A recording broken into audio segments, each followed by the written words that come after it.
everyone. Wishing you all a good Erev Shabbos. I'm excited to be able to join you wherever you are watching this week's Devar Torah. Once again, trying to connect from a distance virtually during the pandemic and try to share in learning, share in our Torah. This week, Parshas Yitro, we received the Torah. This is where it all begins. This is where we become who we are. I want to share with you a few thoughts, and to start off with a difficult introduction, if you will. Jewish people lost several leaders, several manhigim this past week, and unfortunately, it's been a theme. It's hard to fully express the level of loss that we have suffered during the pandemic. More than that, even personally, very tragic to see the loss of leaders, some of whom I knew very well, some of whom did not know as well. And while I never met Rabbi David Soloveitchik, Zatzal, certainly he was one of the great rabbis from the Soloveitchik dynasty. He was 99 years old, and he died from the coronavirus. And just this loss just represents so much loss of righteousness and chachma and tremendous personalities. And he has a commentary on the Parsha, and he looks at our Parsha, and he's going through the Ten Commandments. And I want to share with you his comment on lo sachmod, of not coveting. He says one day, his grandfather, the great Rabbi Chaim Soloveitchik, Zatzal, one day his grandfather's house was robbed, targeted by Jewish thieves who lived in a Jewish town, and the thieves were running away. And Rabbi Chaim Soloveitchik, Zatzal, his grandfather, started running after them. And as the story goes, he catches up to the thieves and he tells them, stop. And he says to them, I hereby declare the object in your possession, meaning that which was stolen, I hereby declare it ownerless.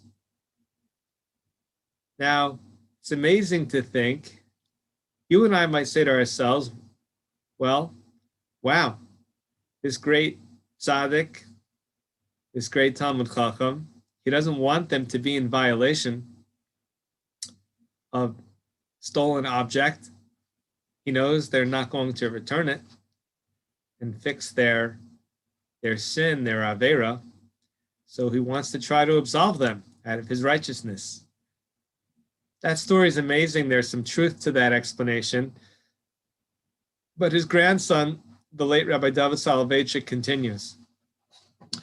It says, really, the legend was in his family that Rabbi Chaim Soloveitchik was trying to avoid the transgression, the violation from being on the books against these Jews in his town, not of thievery, but of coveting. He didn't want them to be in violation of lo sachmod. And how is that? Why is that? Because technically, a person is in violation of not coveting, not when they have a passing thought about wanting something that doesn't belong to them, but when they have that passing thought and they act on it, then retroactively, as the law books, the halachic books, the Torah literature explains, that's when they were in violation of this thou shalt not covet.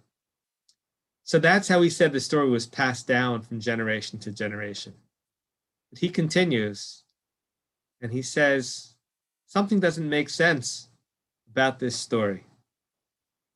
says, it can't be that my grandfather wanted them to avoid lo sachmod. He said, rather,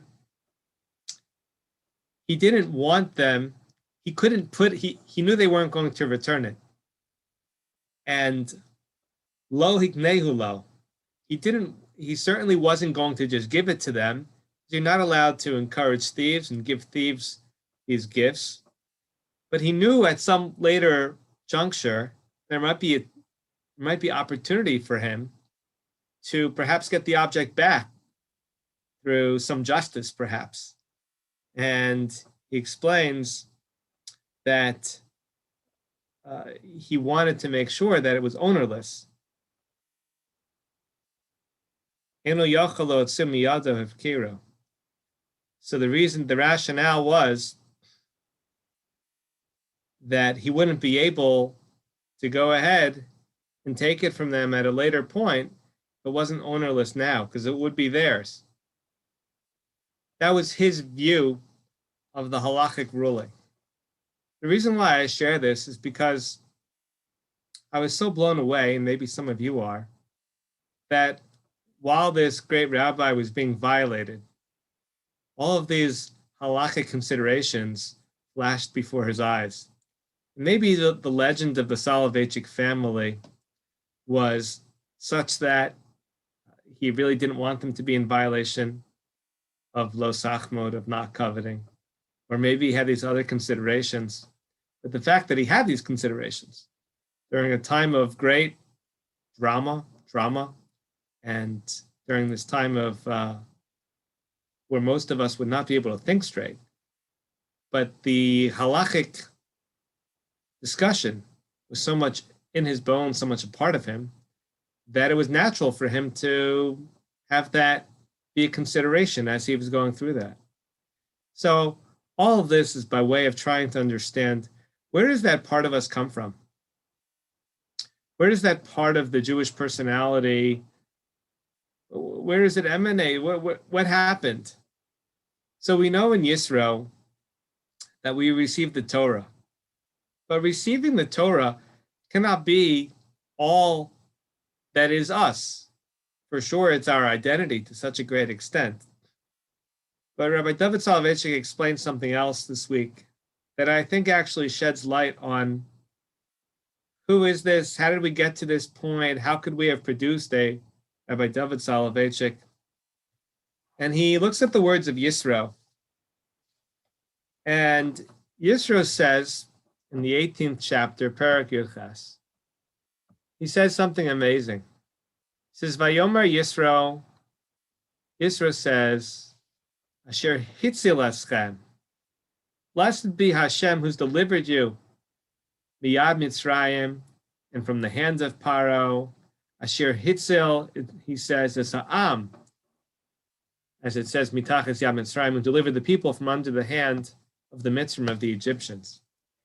And he says, what's the difference between Asher Hitzil, that he saved Miyad Mitzrayim, and Mitachas Yad Mitzrayim, from underneath the hand of the Egyptians?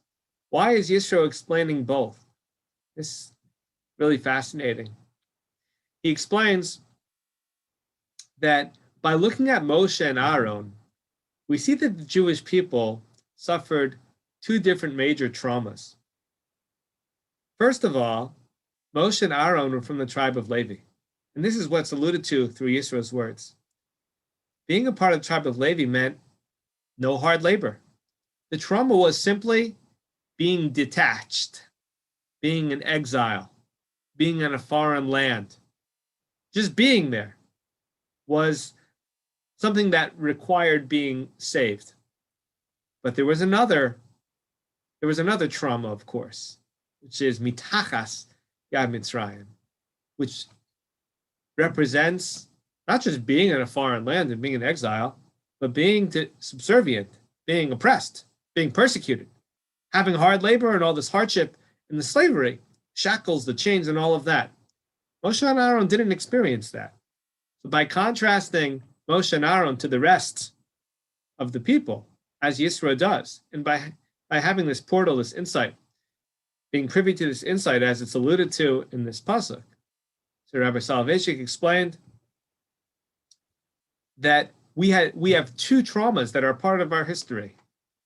Not being in our own home, not having the safety and security of being in the land of Israel, the land of the matriarchs and patriarchs. They were very far away from that.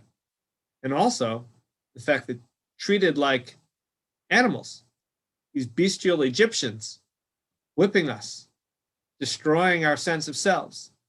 Those two traumas, both of those, part of who we are. Tribe of Levi experienced one, and that contrast allows us to understand what the majority of the Jewish people had in terms of both the slavery and the exile, that trauma which existed. Combining the fact that we have the Torah, which gives us a rudder, anchors us in life, shares direction, makes sure that we can figure out how to get the most out of life. And we do that with this history, with these humble beginnings, with these origins. That is how we develop a unique character that can allow us to produce a Soloveitchik dynasty, for instance. And one other point that I wanted to share. What was the purpose of the giving of the Torah? Lots of different explanations. But there's one explanation I wanted to share in light of this question, how we got to be able to produce such a righteous man that in the midst of being stolen from has this whole halachic consideration run through his mind. And there's an opinion of the Baal HaItzer, one of the Rishonim, and he says, you know why we have the Torah? You know why the Torah was given to us? Because it gives us purpose. It gives us a sense of life, why life was given to us, how we utilize the opportunity that is life. And if we do that, he explains, we can represent this ideology to others. People are supposed to watch us, see the wisdom behind the book, the people of the book, and the book that belongs to the people. And by doing so, that we fulfill the purpose of the giving of the Torah. So as we represent the Torah, teach others about the Torah accordingly, we fulfill in that way. We fulfill the purpose of Har Sinai as we read about in the Sedra. And so, in conclusion, just want to say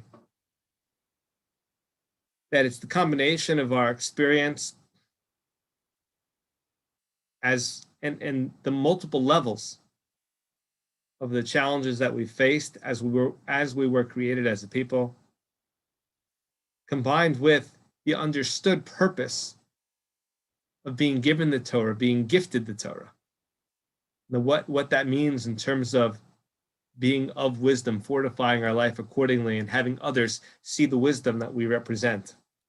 And then with that, we can hopefully create personalities and in some small way exemplify in our own lives these unique qualities, to be able to be fitting, to be worthy to be looked at as the people who received the Torah and had the revelation at Sinai.